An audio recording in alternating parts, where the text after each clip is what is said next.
घर से निकलकर रचना और सल्ला जी चली तो आई, लेकिन उनके पास समस्या ये थी कि वो कहाँ जाए, किससे मदद मांगे। कि तभी रचना ने कहा, माँ, भैया को फ़ोन करो, शायद वो कहीं हमारे रहने का इंतज़ाम करा दे। तभी नातिन को गोद में ली हुई सल्ला जी की घूरती निगाह रचना की तरफ पड़ी, तो रचना ने सिर और निगाहें झुकाते हुए दबी आवाज़ में कहा, माँ, मैं तो बस आपसे पूछ रही थी, आखिर हम जाएंगे कहाँ। तब सल्ला जी ने कहा, रचना, एक गलती करके अक्ल नहीं आई जो दूसरी गलती करना चाहती हो। क्या तुम्हारा आत्मसम्मान मर चुका है? ऐसे बड़ा करोगी अपनी बेटी को? अगर तुम्हारा भाई मुझे रख भी ले, लेकिन वो तुमको कभी अपने घर में नहीं घुसने देगा। घुसना तो छोड़ो, वो तुम्हें दरवाजे पर भी बर्दाश्त नहीं करेगा। क्या अपनी गलती भूल गई?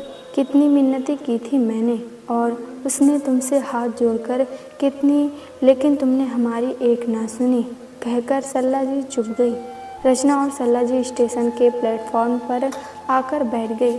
सल्ला जी नातिन को गोद में लेकर सुला रही थी, जिसे देखकर रचना अतीत की यादों में खो गई। उसे अच्छी तरह याद है कैसे बाबूजी से छिप छिप कर सल्ला जी ने रचना को साइकिल से लेकर कार तक चलाना सिखाया। बीए के फाइनल ईयर में जब रचना के पापा ने उसे बाइक चलाते देख लिया था, तो घर आकर सल्ला जी को बहुत मारा था। अनुज के प्यार में अंधी रचना को लगता था कि अनुज जैसा दिखता है वैसा ही सोचता भी है।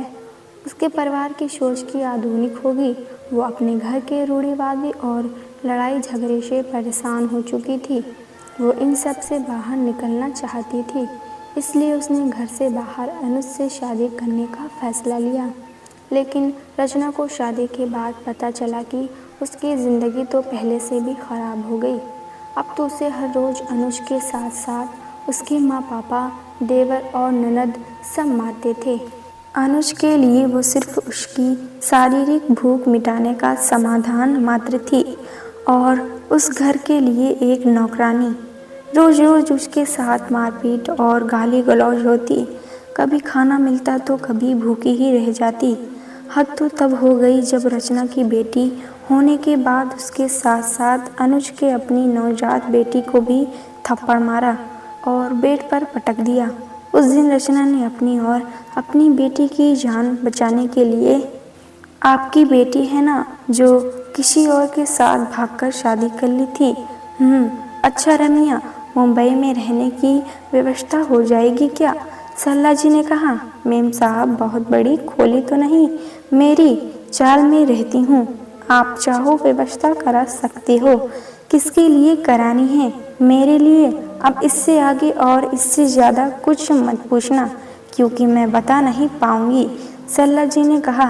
रमिया ने कहा, समझ गई मेम साहब, चलो आप मेरे साथ। एक बार आपने खून देकर मेरी जान बचाई थी, आज मेरी बारी है। और सल्ला जी चल पड़ी एक नए शहर, नए सफ़र पर। आगे के भाग 3 में जानेंगे आखिर मुंबई जाकर कैसा रहा सल्ला जी का सफ़र। अनजान शहर, अनजान लोगों के बीच माया नगरी मुंबई पहुंचकर सल्ला जी को आज न जाने को बेटी के साथ साथ अपने आत्मसम्मान को बचाने का सुकून था। रमिया सल्ला जी को अपने साथ अंधेरी स्थिति अपने घर ले गई। व्यवहार कुशल रमिया को सल्ला जी का एहसान याद था कि कैसे उन्होंने राजेंद्र जी से छुपाकर उसकी बेटी के इलाज के लिए 20,000 रुपये दिए थे। एक कमरे का छोटा सा घर देखकर सल्ला जी ने रमिया से कहा, रमिया, तेरा ये एहसान मैं कभी नहीं भूलूंगी, लेकिन अगर तेरी पहचान में आसपास कोई रहने की दूसरी जगह हो तो बता, मैं किराया दे दूंगी। और हाँ, कोई काम हो तो उसे भी ढूंढने में मदद कर देती तो अच्छा होता। कोई भी काम चलेगा। तब रमिया ने कहा, मेम साहब, मुझे मालूम है आपको ऐसी जगह रहने की आदत नहीं, लेकिन यहाँ फ्लैट बहुत महंगे हैं। मेरे बजट में तो यही आता है।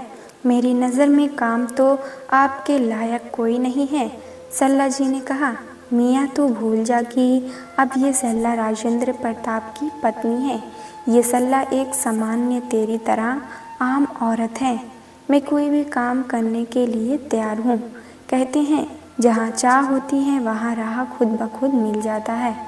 रमिया ने कहा, ठीक है मेम साहब, कल चलिए मेरे साथ। एक मेम साहब को खाना बनाने वाली और बच्चा देखने के लिए कोई बुजुर्ग औरत ही चाहिए, शायद आपका काम हो जाए। रमिया के साथ सल्ला जी अगले दिन वहाँ गई। घर की मालकिन रक्षा उनकी बेटी ही की उम्र की थी। उसने सल्ला जी से बहुत ही अदब और सम्मान से बात की।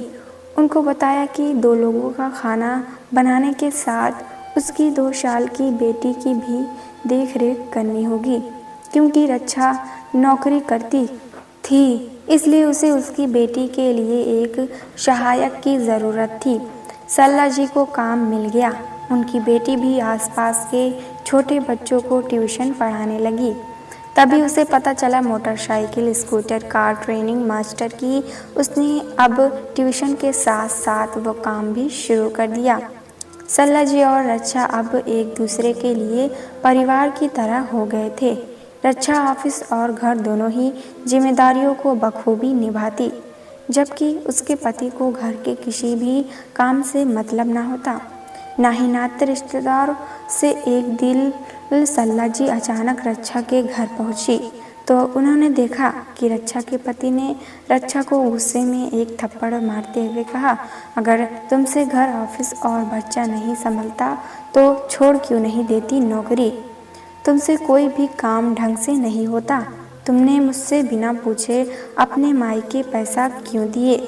रक्षा ने अपने आंसू पोंछते हुए कहा, क्या मुझे मेरी ही तनख्वाह पर इतना भी हक नहीं कि मैं अपनी मर्जी से खर्च कर सकूं? मेरे भाई को ज़रूरत थी तो मैंने दिया, और कौन सा वो लेकर रख लेगा? बोला तो उसने कि अगले महीने दे देगा। तुम भी तो अपने घर वालों को बिना बताए पैसे भेजते हो, तो क्या मैंने कभी तुम्हें मना किया है?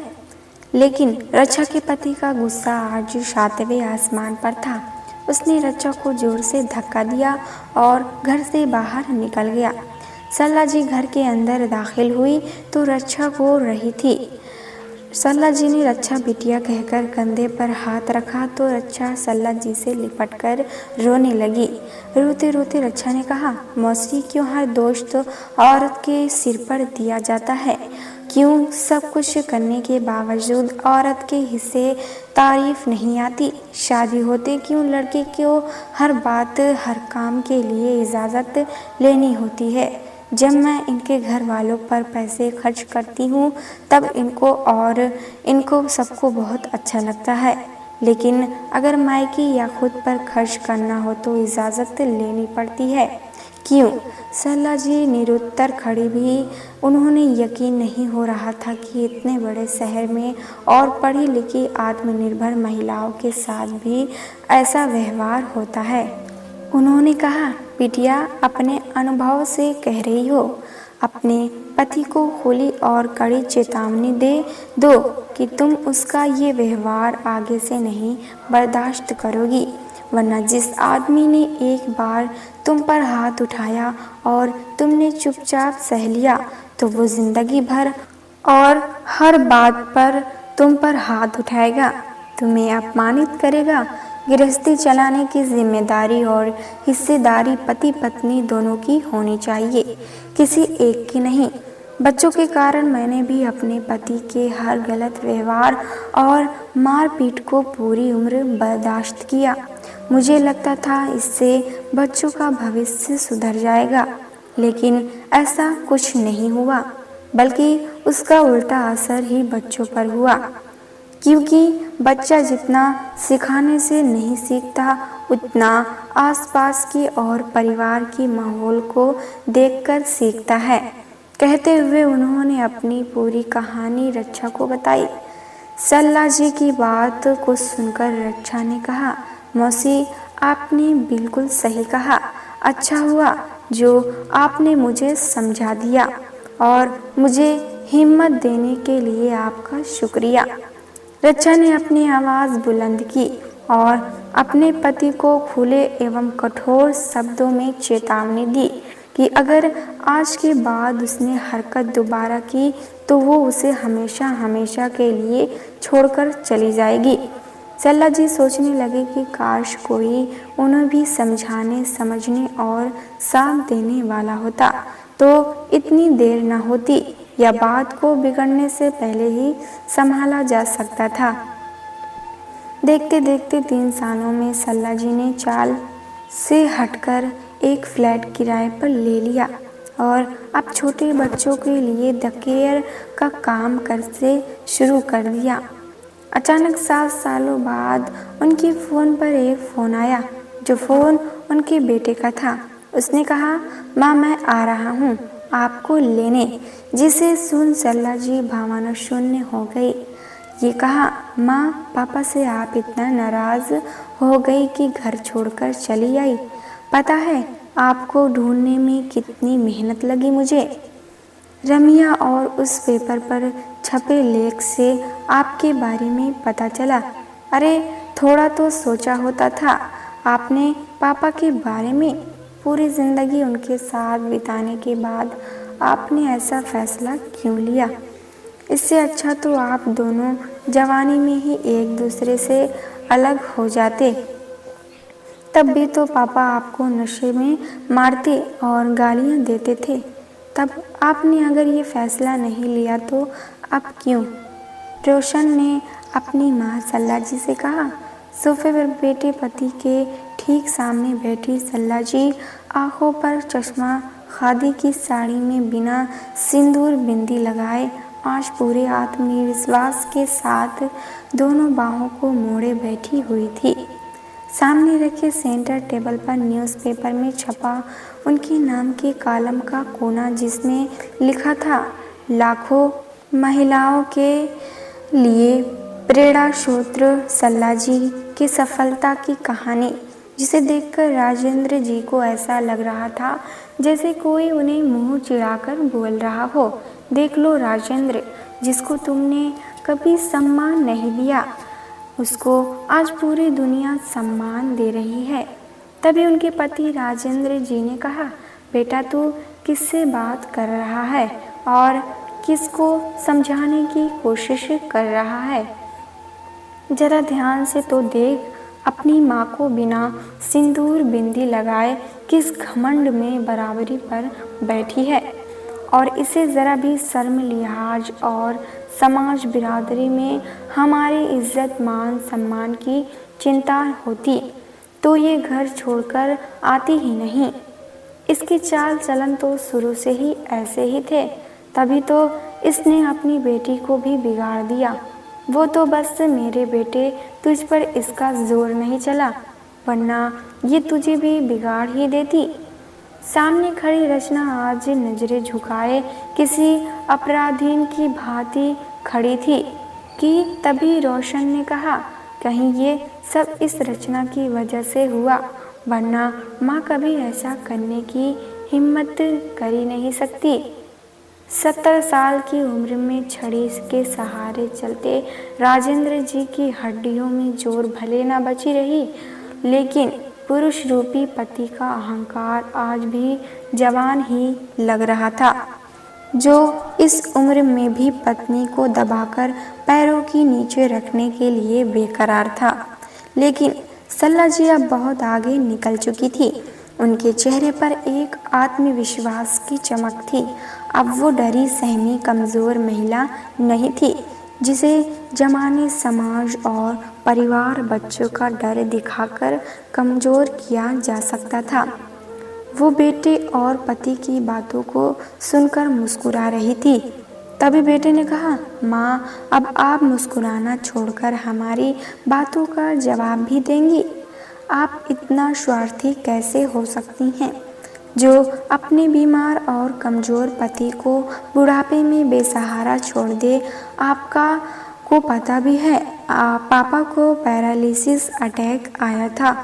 वो तो अच्छा हुआ कि ज़्यादा गहरा अटैक नहीं था, बस चेहरे और बाएं पैर पर ज़्यादा असर हुआ, जिसे ठीक होने में 6 साल लग गए।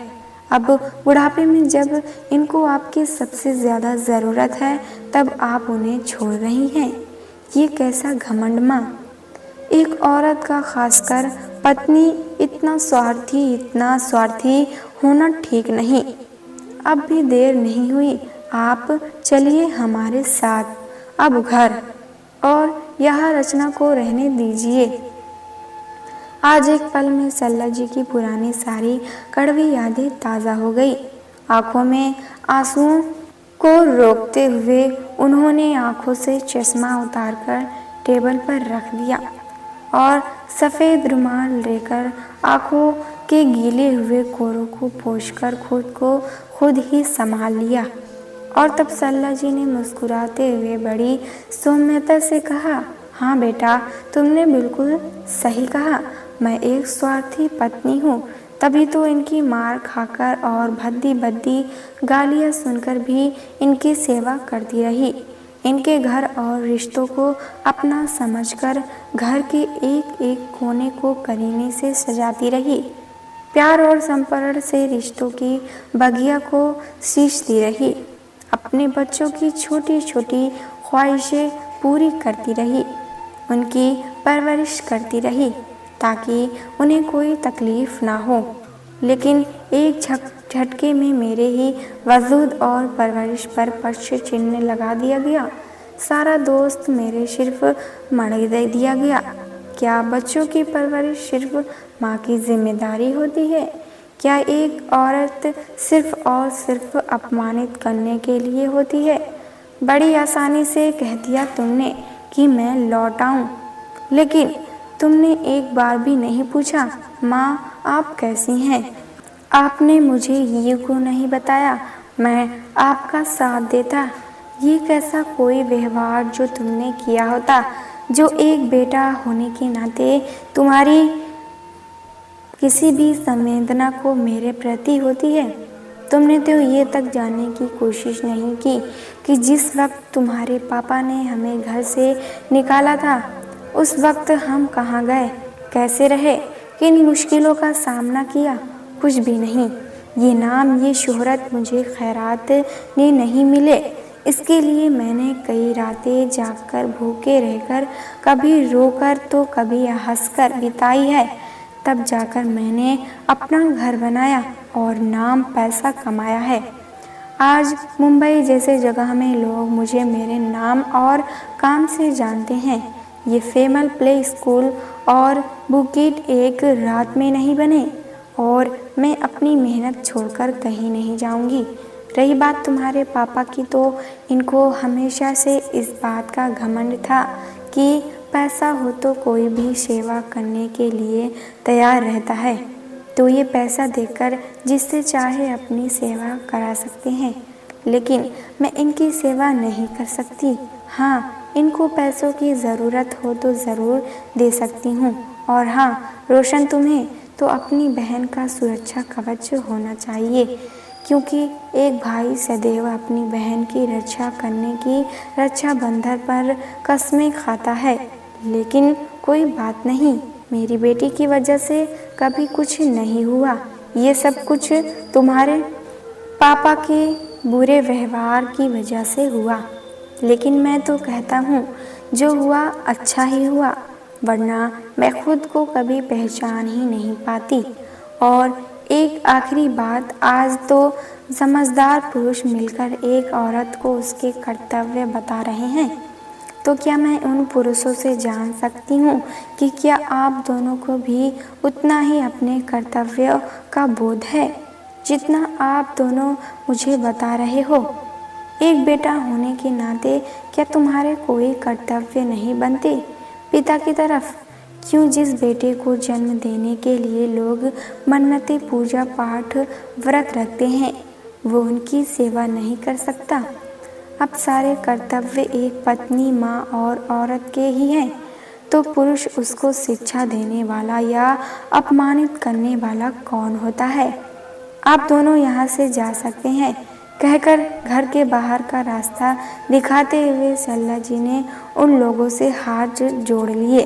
प्यारे दोस्तों, अगर ये कहानी आपको पसंद आए तो लाइक, सब्सक्राइब करना ना भूलें।